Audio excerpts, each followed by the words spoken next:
Good morning. So in today's session, we will start with a new topic, that is production order execution topic. Okay. So in the production order execution, so first we'll be understanding what is production order creation. Okay. This is our first step in today's session in this new topic. Production order. Production order creation. Okay. Now, what are we going to understand in this particular production order creation topic? Okay. We'll first understand what is production order, why we need to create production order, what exactly production order contains, how the structure of the production order look like, what master data do we require.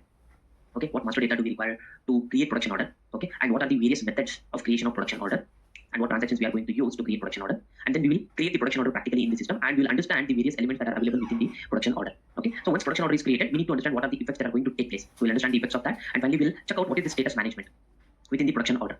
Okay, and this regarding customization, we will take this particular customization part in a later sessions, later upcoming sessions. Okay, so let's continue with what is this production order. Production order contains, okay, what material has to be produced, and how much quantity, it has to be produced, in which work centers we have to produce that particular material, and on which date my product should be ready, and what are the costs incurred to manufacture my finished product. Okay, that is what is called as a production order. Let us note down those points one more time here. So what is this production order? Production order actually contains the details like what material has to be produced, okay, what material we are going to manufacture, and how much quantity we have to manufacture. That is one part. And dates, when our production has to be completed, when it has to start, when it has to complete. That is very much important, production dates. And how much costs are incurred in manufacturing our finished product. Okay, and also it will also give us the information like in which work centers, what work centers we are going to use, how much capacity we are going to use, right? Work center, or even I can call it as location. That is called as a production order. It gives us all these information. Okay, and we'll understand what these are the various elements which we need to maintain within the production order. Okay, even this production order will give all this information: what material has to be produced, in how much quantity it has to be produced, and when, on which date it has to start, and what is the end date of our production, and how much cost it's going to incur to manufacture that much quantity of finished product, and in which work center you are going to manufacture that particular production, or we can also call it as a location. Okay, that is called as a production order. We can say it's a basic definition of our production order. Now, next, here we can see the production order creation, how it starts. So we have already overcome all these steps, right? We have already understood what is material forecast, what is sales order, which is coming from the sales and distribution team. Okay, then this material forecast will be fed to the demand management. In between, we'll also get a sales order from the customers, which we are going to consider with respect to different planning strategies within the demand management. Once all this data is included in the demand management, then finally what we do, we will run MRP for this demand management. Okay, once we run MRP, nothing but a planning run, system is going to generate a procurement proposal. Okay, that procurement proposal may be a planned order, okay, or it may be a purchase requisition, right? So this thing, till this part to be understood. We understood till this part, generating planned order. From here onwards, if our product is manufactured within the plant, within our company itself, then system will generate, or we will be converting this planned order to the production order, and this production order will be processed further, and finally we will have our finished goods. That is called as we'll be doing the goods issue. This process will take place for in-house production. Okay, this is for in-house production. In case if it is procured externally, okay, for external procurement, either it may be a material, it can be a material like raw materials, packaging materials, which we are going to procure from external vendor, or it can be a service which we are going to procure from external vendor. In such cases, the planned order will be converted to the purchase requisition, and this purchase requisition will be converted to purchase order, and later on that particular material or service will be procured from the vendor, and he will be paid during in this particular step. Okay, so this part, whatever we are able to see, it will be taken care by the MMT, and this part, whatever we are able to see here, it will be taken care by the PP team, nothing but PP consultant. Here, MM consultant will take part in this particular process. This is what it's going to happen. So we are standing here as per our process now. We have a planned order. We have to go ahead with conversion of planned order to the production order, and then take it further. That is what we are understanding in today's session. Okay, now what exactly does our production order contains? Okay, what exactly, whenever we create a production order, what are the elements that we are going to see within our production order? Okay, within our production order, we will be able to get the details related to the material. That means which product we are manufacturing, in how much quantity we are manufacturing, and at what date and time we are manufacturing. We are going to start and end it. Okay, and how much cost it is going to incur to manufacture so much quantity of our product. And finally, where we are manufacturing. That means at which work center, and how many operations we are going to carry out to manufacture our finished product. This is what we discussed here as the definition of our finished product. Production order. Okay, so all these are the different elements within the production order. We can also call it as a structure of the production order. Okay, all these things will make a perfect structure for our production order. Okay, now let's proceed ahead and let us understand the next thing which is related to our production order. Now we understood what exactly is production order and what are the different elements our production order structure contains. We understood that part. Now to start working with our production order, what are the master data that is required? Okay, so production order, simply we cannot go and create production order as and when we require without having any master data. System won't allow, system will not allow to create a production order without master data. So master data is must and should. Okay, now we need to understand what master data do we require. Okay, first master data is material master. So we have already created a material master, right, for our finished product. Okay, we created material for our finished product, finished goods, and semi-finished goods, and packaging material. Okay, and also we created the material master for our raw material. Right, so this master data is ready with us. So next master data, what we require is bill of materials. So we have already created bill of materials. So to manufacture our finished product, what are the components that are required? So we created bill of materials. So let's say we require A, B, and C component. So this is very much mandatory. Next, we also require a work center master data. This also we have seen in our previous session. Okay, work center. Why we require this work center? Because we are going to define the respective cost centers, activity types, what are the operating time, everything, capacity, all those things will be defined in this work center. Okay, system is going to fetch all this data into our production order. Okay, so that's the reason we require this work center master data. Very much important. And next master data, what we require is the routing. Routing means it is nothing but sequence of steps that we are going to perform to manufacture our finished product. Okay, 1, 2, 3, like this, operation 0010, 0020, and so on. So we already know what is this routing as well. Okay, without routing also we cannot create a production order. Okay, next, the next master data what we require is production resource tool, which is also called as PRTs. These production resource tools are optional. These are not mandatory. These are optional. In case if these are required, we can create these PRTs and we can use these PRTs into our production order. Okay, this is the optional part. So the next master data, very important master data, mandatory data in case of SAP S/4HANA is the production version. Okay, so we have already created a production version for our material master. Right? We created production version for our material master, and we will be using this particular master data as well during our production order. System automatically fetches the production version, which we have already created. So these are the different master data that are required to manufacture our production order. So let me note it down here. So the required master data here in our case is master data. What are the things that we require? We require material. Okay, next we require bill of material. Okay, next we require work center. Okay, we require routing, and finally we require production version. These are mandatory. Without having any of these master data, system will not allow us to create a production order. Okay, next, production order creation. Okay, so what are the different methods of creating production order? We'll understand that. Okay, one thing is we can create production order, different methods of creating production order. Methods of creating production order. Okay, so what are the various methods? So first we can create production order using planned order. Okay, which we have already seen, but in today's session we will be concentrating on all these things. Okay, we will be converting planned order to production order. And the transaction what we are going to use here is MD04.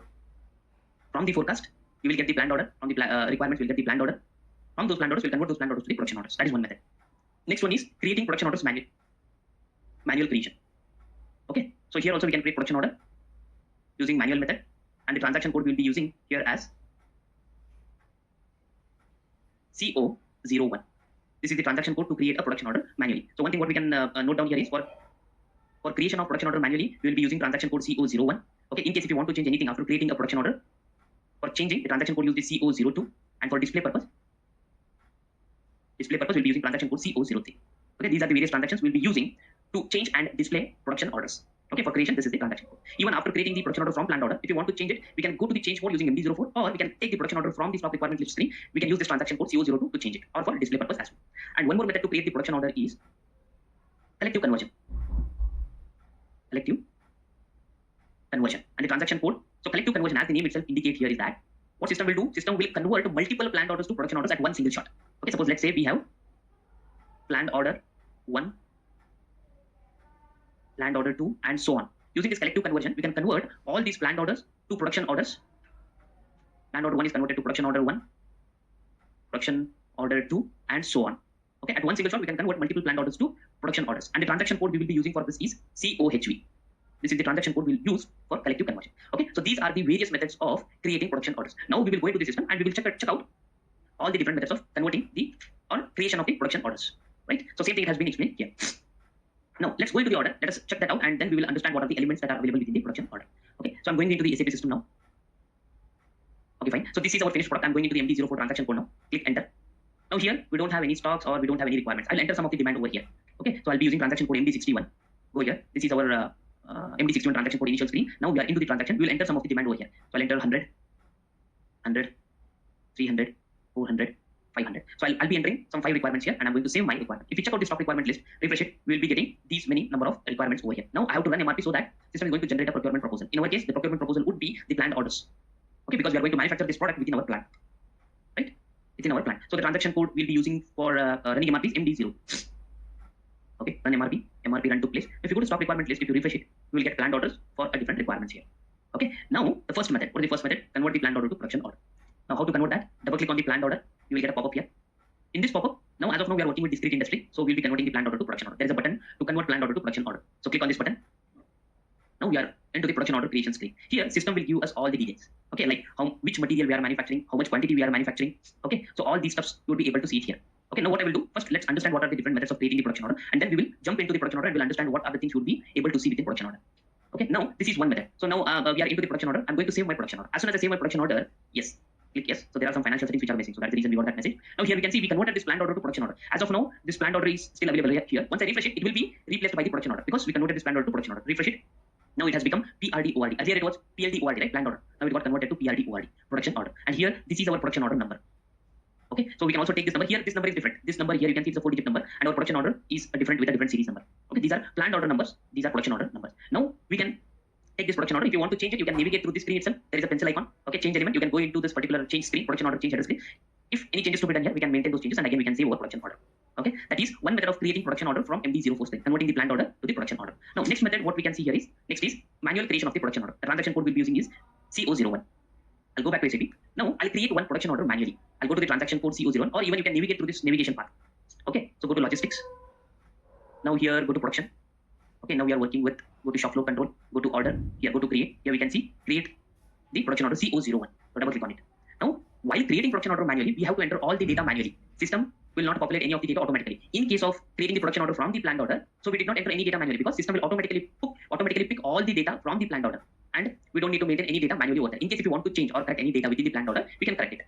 Okay, so now we are creating it manually. We have to enter all the data manually here. So I'm manufacturing my finished product. 431 is my finished product code. Let's see one little bottle. I'm manufacturing in this plant, and this is my order type. So here we will be having multiple different order types. Okay, as of now, in our case, there is only one order type, two order types that have been created for this plant. One is YBW1, another one is YBM1. Okay, so how to create these order types? We will understand it when we go to the configuration. Okay, I'll be using this particular order type, YBM1. Click enter. Now we'll be maintaining the respective details manually here. So how much quantity? Let's say I want to manufacture 50 quantity of my finished product, and dates I'll be using current date over here. So this particular scheduling also we'll understand it in our upcoming session. Okay, as of now we'll understand the concept called creation of production order, different methods of creation of production order. Okay, now maintain the dates. Okay, dates have been maintained, and I'm going to save my production order. This is how we'll be creating a production order manually. Automatically, system will pick all the operations from our routing. Okay, and also it will pick the components from our bill of materials. We'll understand all these parts. Okay, because we have created the routing and bill of material for our finished product, right? System will automatically pick all these master data. So that is the reason we said that master data is very much important to create a production order. Without master data, system will not be able to pick any of the bill of material or any of these routings. Okay, system, if there is no master data, proper master data setup to manufacture our product, system will not pick anything, and first of all, it won't allow us to create the production order. Okay. So this is how we maintain the proper data within the production order while creating it manually, and then we are going to save it. As soon as we save this production order, even this production order will also get reflected in our stock requirement list. If I refresh it, we'll get one more production order here for 50 quantity. See, we got this production order also for 50 quantity. In this manner, we can create the production order manually. That is another method. And the third method is we can create a production order using collective conversion method using transaction code COHV. So let's go back to COHV transaction and let us try to understand how system will convert multiple planned order to production order. COHV. Okay. Now in this case, this is how the screen looks for the COHV transaction, mass processing of the production orders. Now we are converting planned order to production order, right? So select this planned order checkbox, deselect the production order checkbox, and here you enter relevant parameters over here. Suppose let's say I want to convert all the planned orders of my product. What is my product code? 431. So select this material. I want system to convert all planned orders of this material to production orders. And in which plant I'll be entering? My plant is I'm doing this activity in my plant 1710. Okay. Similarly, if you already know the planned order numbers here, you can enter the planned order numbers. We can also enter planned order numbers. Our planned order numbers are, so there are totally 4 planned orders that are left out, which needs to be converted to production order, right? So planned order 1, 2, 3, and there is one more planned order here, right? Planned order. We can take these planned order numbers, which are in a series. Okay, they are in a series over here. We can take it and we can also maintain the planned order numbers. Okay, but overall I have just maintained 431, and this is my plan. As soon as you maintain all these details, click on mass processing. So in this mass processing, what action you want to take on these planned orders? So I want to convert my planned orders to the production orders. Here there is option convert planned orders. So click on convert planned orders. Okay. System will execute the function immediately. Here you can also check the various other drop-down buttons. Execute the function in the background if you want to execute it in the background, not front ground. So depending on that, you can select the respective options here. So I'll be selecting execute the function immediately. This option. Okay, and execute changes to the data. Here you can set it's not a test function without changes to data. Execute changes to the data. I'll be selecting this. And if you want to have the logs to be generated, select always. Or if you want to save the logs which are with warning, error, or termination messages, only those logs will be saved. Okay, now I'll be select always. Whatever logs that are generated, I want to save all those logs always. And here, what order type you want to convert your planned order to production order, right? So here we have multiple order types. So we created our production order with YBM1 order type, right? So I want all my planned order to be converted with this order type production order. So select relevant production order type here, and then once you do that, click on execute. Now here also we can see system automatically pulled all the planned orders of this particular material. Even we can cross verify whether those planned order numbers are correct or not from this particular screen. Okay, it starts with 1127 and it ends with 1130. So let's check that 1127 1130, right? So system has correctly picked all our planned orders to convert to production. Now select everything, and I want to do mass processing. Either you can do it from this option here, either you can do it from this option, or here there is again mass processing option. Same thing. Click on execute. Both are one and the same. execute it. Now system at one single shot, it has converted all plant order to the production order. You can go back to stock requirement list. If you refresh this, all this PLD ORD MRP element will be converted to PRD ORD. So I'm going to refresh it. See, all of them are converted to PRD ORD with order type YBM1, and this is the production order number. This is how we can convert our production orders at one single shot using this collective conversion. That is the another method. Hope this is clear. Like what are the different methods that are used to create the production order. Okay. Now let's proceed ahead and let us understand the internal details of the production order. Now, what are the things that our production order contains? Okay, so I'll just write it down here, or even we can check it out here. So we will be getting the production order header details. That means what will be our production order number, in which plant we are manufacturing, and who is the production scheduler. Okay, and we will also get to know about the operation sequence. Okay, in case if you are working with operation sequences, okay, system, we will be able to understand operation sequence and what operations we are going to perform within the operation, what work centers we are using, what control key we are using, what are the standard value keys that we used in our work center. So all these details will be getting it from the operation screen. In case if we are using any operation splits, whether if it's an individual machine or multiple machines that are clubbed within a work center, so that details also would be able to see under our production order. Okay, and one more thing is, important thing is settlement rule. So once we do our production activity, so more cost will be incurred to our production activity, whatever we do, right? So where this production order cost will be settled, whether it is going to be settled to a cost center, whether it's going to be settled to some other costing element or what, so that detail you'll be able to get it to the settlement rule. In case if you are using any documents, okay, if DMS, document management system, is implemented in the company, if you are using any documents, if you want to attach any documents like catalogs, any technical related documents to our production order, that also we can do it. Within the costs, we can also see the cost, what would be the planned cost and what will be the actual cost once after executing our production order. So those cost related details also we can see. We can also see the material components, which are nothing but bill of materials, and these operations are nothing but routing. We will be able to get all these details. Bomb related details also will be able to see under our production order. In case if we are using any PRTs, okay, we can also get the details related to our PRTs. If we are using any trigger points, if any trigger actions to be done, so if you are working with trigger points, that can also be linked over here through the material components. Here, what we can see, trigger points. And finally, the confirmation. Once you confirm, once you completely execute your production order, system will automatically update the quantities, how much quantity it has been manufactured. Suppose let's say we will mention here we are going to manufacture 100 pieces. So whether we manufactured 100 pieces or we did a partial confirmation, like we manufactured only 50 pieces and we confirmed it. So that is called as a partial confirmation, PCNS. What activity we did and how much time we have taken. So all those details would be updated here in our production order. So these are the various elements what we can see inside our production order. Now let's go into the production order and we will see some of the elements of these elements what we discussed now. We will be able to see within our production order. So I'm going back to the SAP. Either we can go into the production order from here, or we can use CO02 as well. Okay, now I'm going into the production order from the MD04 screen itself. Here we will be able to see which material we are manufacturing, how much quantity we are manufacturing. If it's called down here, these are the dates. What would be the basic date? What would be the scheduled date? And once after executing it, once after you confirm that you have completed your manufacturing activity, system will automatically update the confirmation date as well here. Okay, and here this is the scheduling part. That means whether you are using a forward scheduling, whether you are using a backward scheduling or current date scheduling, so that detail you will be able to maintain it or you will be able to see it over here. So what is the scheduling and all? We'll understand it in our next upcoming sessions. Okay, and in case if we are using any floats, we will be using the scheduling margin key. So this scheduling margin key will be picked up from this particular material master. As of now, we have not maintained any scheduling margin key in this material master. So that is the reason it is blank over here. While creating it, if at all we want to assign scheduling margin key, we can assign it. Depending on the scheduling margin key, so here you will be able to get those number of work days. So scheduling margin key is nothing but a buffer time which we are going to encode. In case if we need any buffer time, so we can also use it through these particular floats. Okay, so this is the data what we can see here in the initial general tab. Okay, this is the header data. Here what we can see, production order change header. So this complete screen is the header data. Now within the header data, if you go to the assignment tab, here we would be able to see the details related to the MRP controller, who is the MRP controller, who is the production supervisor, and in which plant we are manufacturing. Okay, all these details would be able to see it here. Even we can see the in case if you are assigning any WBSC element, so all that stuff you will be able to see it here. Okay, and this WBSC element, profit center, whatever you are able to see here, you will be able to get these details from FICO and then you will be maintaining it accordingly. But as of now, system has picked all these things automatically, means these things are coming from the material master. Okay, and one more thing we need to understand here is the planned order. As of now, the planned order is blank for this particular production order. Why it is blank? Means it says that it is self-understood that this particular production order is created manually. Okay, in case if we create production order manually, the planned order field will be blank. If we create production order by converting planned order, then the planned order will be populated here. It will tell us that this particular production order is created by converting the respective planned order. Suppose let's say here we can see, right, we have created this production order for 50 quantity manually. Now suppose if I go back here and if I go to the another production order which is converted from the planned order, if I double click on it, go to change mode, go to assignment tab. If you scroll down here, you will be able to see the production order, planned order number. Okay, that means we have converted this production order by converting this planned order, and then the planned order number is 1126.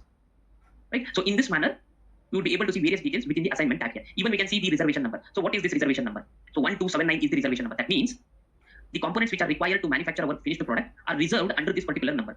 Okay, we will see this particular number here now. Suppose let's say we require what components we require. Okay, so we will check out the reservation details when we go to the component section. Okay, so first let us finish this thing. So next thing is goods receipt tab. If you go to goods receipt tab, how here you will be able to see the details related to the goods receipt. How you are going to receive your goods once after manufacturing. Whether you will be receiving goods to the unrestricted use stock or blocked stock, or you want to do the quality inspection before moving it to unrestricted use stock. So depending on that, the stock type will be decided over here. Okay, in case if you want to have over delivery, if you want to have under delivery, so how much percentage of over delivery or under delivery you want to have it, you are going to maintain the percentages over here. If you want to have unlimited over delivery, then we are going to activate these checkbox.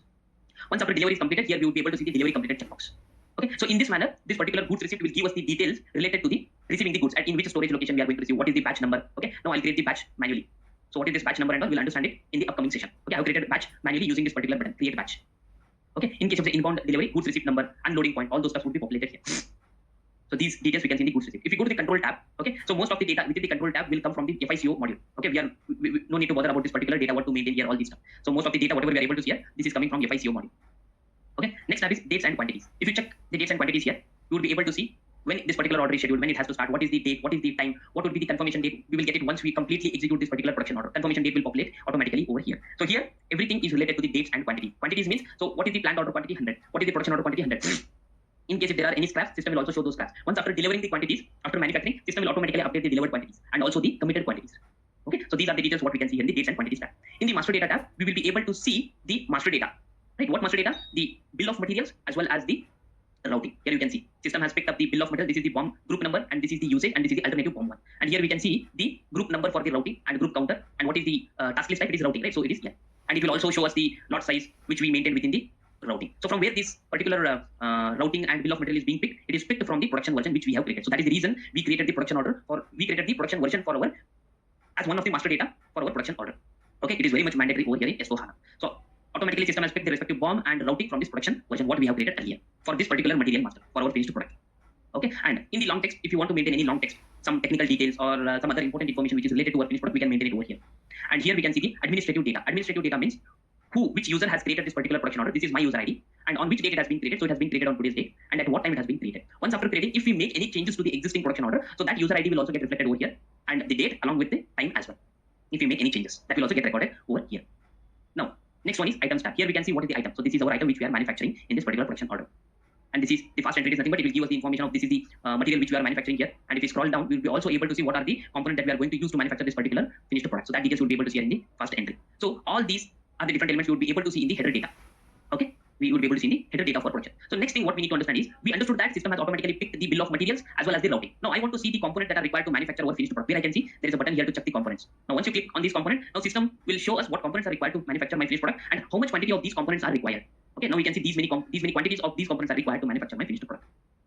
Okay, these details you will be able to get it from the component screen. Now operations. What operations we have to perform to manufacture my finished product? So if you want to see that, there is an operation button here. Click on the operations. You will be able to see all the operations. We maintained 3 operations in our routing, right? So these operations are getting copied from the routing, from the master data into the production order, and it will give us the information what activities, what tasks we need to perform in a sequential manner to manufacture our finished product. We will also be able to see here the dates related stuff, all these things which are coming from our master routing master data, the setup time, machine time, setup time, labor time, all those stuff you will be able to see it here.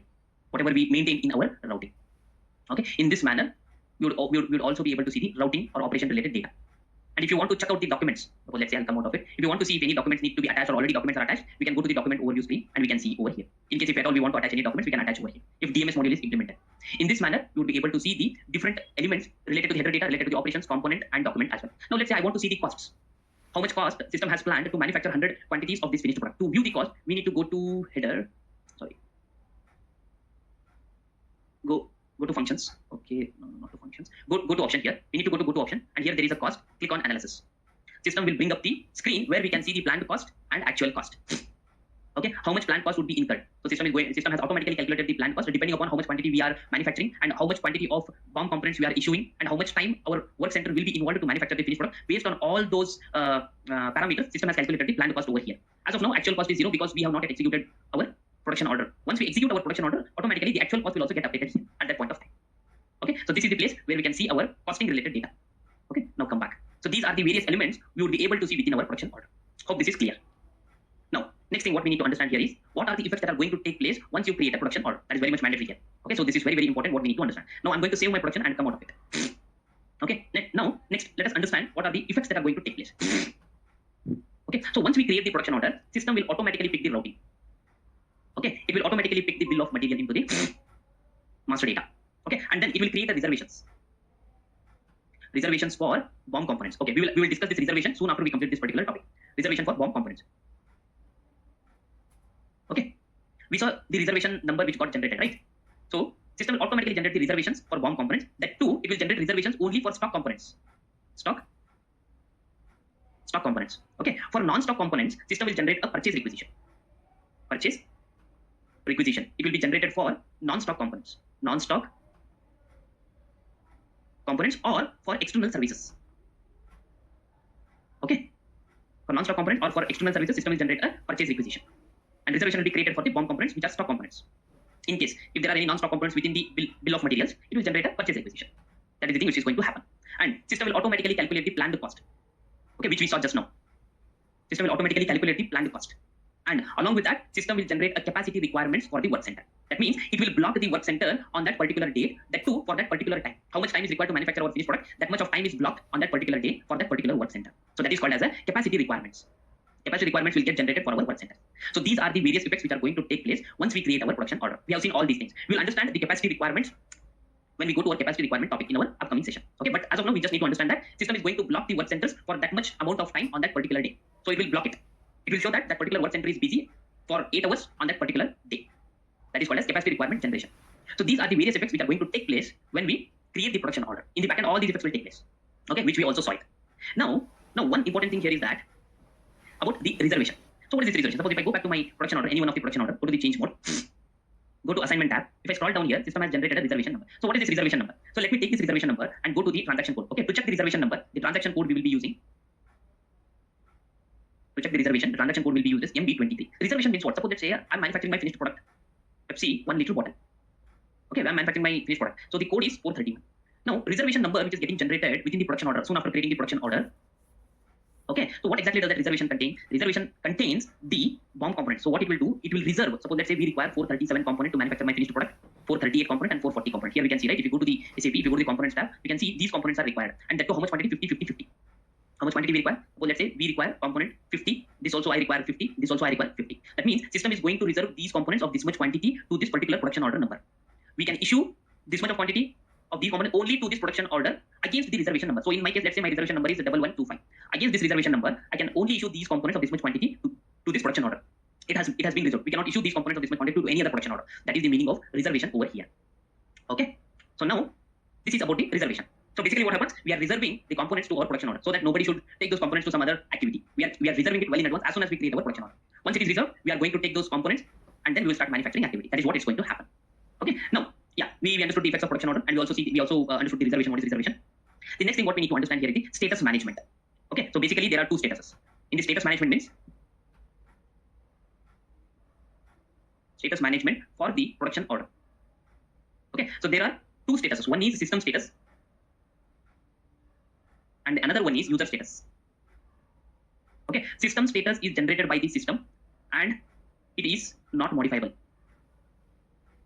Okay, it is generated by the system depending upon the different stages of the production order. When production order moves from one stage to another stage, automatically the system status will be updated for the production order and it is not modifiable. We cannot control it. And the other one is user status, which is configured in SPRO, and then it is assigned to production order. Okay, it is assigned to production order. Depending upon the different stages of the production order, user will go and update the user status within the production order. So where we can see the system status and user status. Let's go back to SAP to the production order and let us understand it where we can see. Suppose I'll go back to the header data of the production order here. I'll go back to the header data. Now here in this, there is a status over here, whatever we are able to see here, right? So these are nothing but a system status. If you click on this I, information button, status button, onto the left side, whatever we are able to see, it is a system status. Onto the right side, whatever we are able to see, it is completely blank. So here you will be able to see the user status. So once we configure user status in our upcoming sessions, we will assign it to the order type and we will check how the user status will look like. But here the user status will be displayed and that status profile, user status profile will be assigning it here in this particular position. Either we can assign it here or also we can assign it to the order type. Automatically it will be picked up here. Okay. As of now, my production order is in the created status, in a very initial status. This is the first status of the production order. Once we go on with our next proceeding status, automatically the system status of a production order will keep on updating. We will check that as and when we proceed with next upcoming stages. Okay, so this is what or where we can see the system status and the user status of the production order. Okay, now I'll come back. This is about the user management, status management within the production order.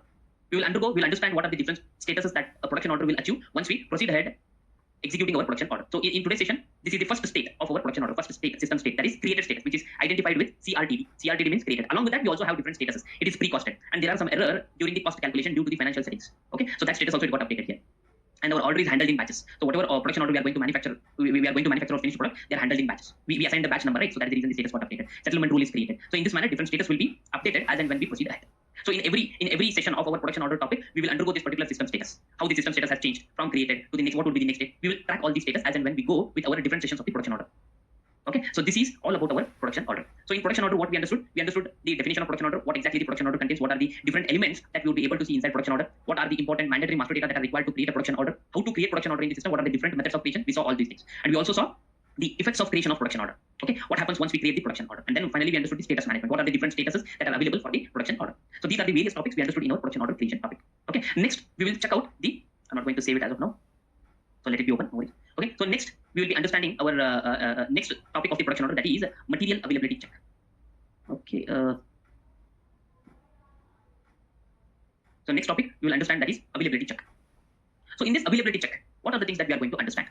Okay, again we will be dealing with the overview of availability check, why we need to do the availability check, what is material availability check, what are the different availability check that are available in the system. We will see that as well. We will understand what is missing parts list. What do we understand by availability check? As the name itself indicates here, availability check means to manufacture my finished product, I need to check whether these down level components are available within our plant or no. In case if we don't have these components available with us, we cannot manufacture our finished product, right? If we don't have empty bottles, how can we manufacture our finished product? So we have to check whether the down level components are available with us, or we need to wait till these down level components are ready with us. Okay, so that is called as a availability check. So availability check, we can do the availability check for different things here. Okay, so we can do the availability check for, we can execute availability check for materials, nothing but for the BOM components. We can do availability check for capacity, whether that particular work center is available to perform the production activity or no, right?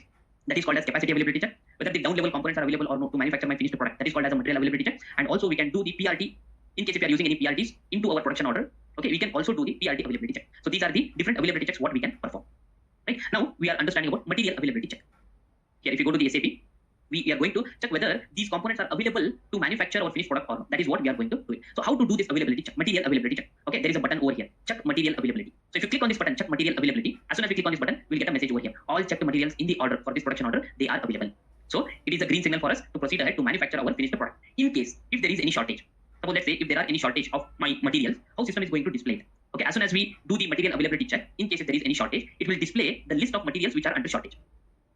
Okay, like this. This is one of the example. So required quantity. So this is the product. This is the down level components. These are the down level components. Here we can see there is only one missing part. Out of 1, 2, 3, 4 components, 3 components are available and only 1 component is missing. Here we can see number of components checked 4. Out of 4 components, 1 component is missing. And this is for the order. This is our production order number, and this is the date. And here we can see what would be the required quantity and what is the committed quantity, on which date it is required, and what is the committed date over here. So it will be displayed with this particular list in this manner. In case if any components are missing, we can check out the missing part list.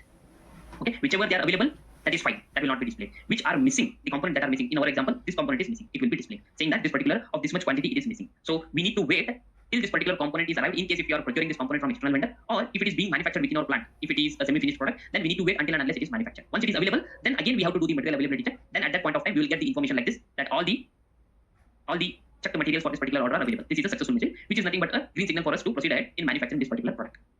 Okay, that is what happens here in case of a availability check. Okay, so that is about the material availability check. So what activities we perform now? So I'll just note down here the different steps what we perform in the production order execution cycle. So here whatever I'm going to write it. So this is our production order execution cycle. Production order execution cycle. Okay, one step is first production order creation. Production order creation. This is first step. Second step is doing availability check. Check for materials. So these two activities we did in our production order execution cycle. So as and when we proceed ahead with our next session, we will continue writing these steps, whatever we are going to execute to complete our production order execution cycle. Okay, so that's it for today's session. Okay, so again we will meet up in our next session with a new topic of the production order execution cycle. Till then, see you.